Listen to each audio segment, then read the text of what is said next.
Good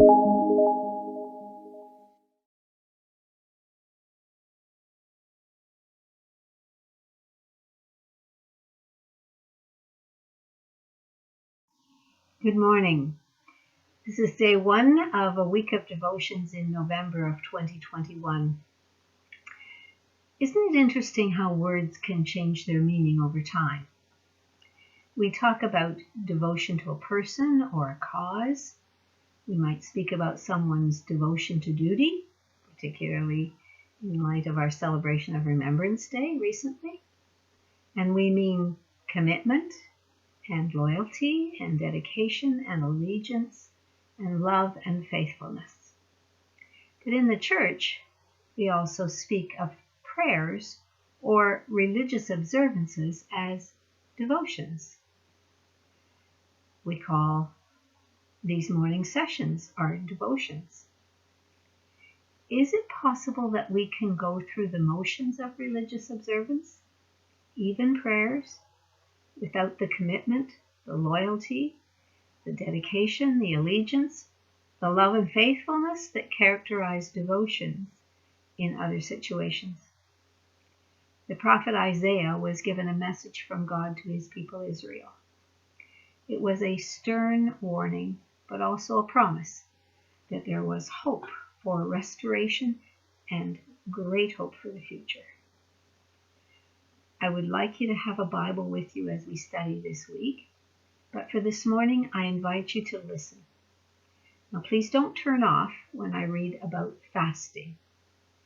This passage is all about the ceremonies and forms that God's people participated in as they attempted to please God in their worship.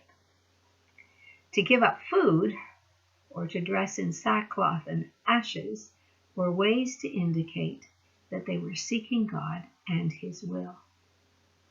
We might have different ceremonies and different forms of worship, but our purpose is the same. So this morning I invite you to listen to what God says to Israel, and I hope that we will hear as well what He is saying to us. Isaiah 58. Shout it aloud, do not hold back. Raise your voice like a trumpet. Declare to my people their rebellion, and to the descendants of Jacob their sins. For day after day they seek me out. They seem eager to know my ways, as if they were a nation that does what is right, and has not forsaken the commands of its gods. They ask me for just decisions, and seem eager for God to come near them. Why have we fasted, they say, and you have not seen it? Why have we humbled ourselves, and you have not noticed? Yet on the day of your fasting, you do as you please, and exploit all your workers. Your fasting ends in quarreling and strife, and in striking each other with wicked fists. You cannot fast as you do today, and expect your voice to be heard on high. Is this the kind of fast I have chosen? Only a day for people to humble themselves? Is it only for bowing one's head like a reed and for lying in sackcloth and ashes? Is that what you call a fast? A day acceptable to the Lord? Is not this the kind of fasting I have chosen? To loose the chains of injustice and untie the cords of the yoke, to set the oppressed free and break every yoke. Is it not to share your food with the hungry and to provide the poor wanderer with shelter? When you see the naked, to clothe them and not to turn away from your own flesh and blood. Then your light will break forth like the dawn, and your healing will quickly appear. Then your righteousness will go before you, and the glory of the Lord will be your rear guard. Then you will call, and the Lord will answer. You will cry for help, and He will say, Here am I.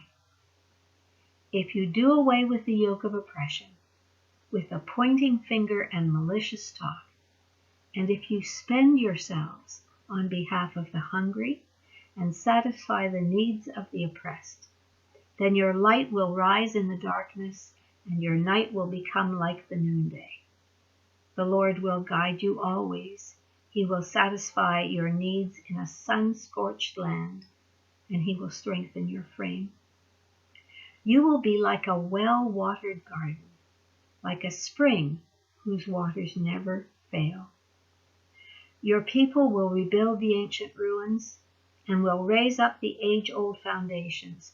You will be called repairer of broken walls, restorer of streets with dwellings. If you keep your feet from breaking the Sabbath and from doing as you please on my holy day, if you call the Sabbath a delight and the Lord's holy day honorable, and if you honor it by not going your own way and not doing as you please, speaking idle words, then you will find your joy in the Lord, and I will cause you to ride in triumph on the heights of the land and to feast on the inheritance of your father Jacob.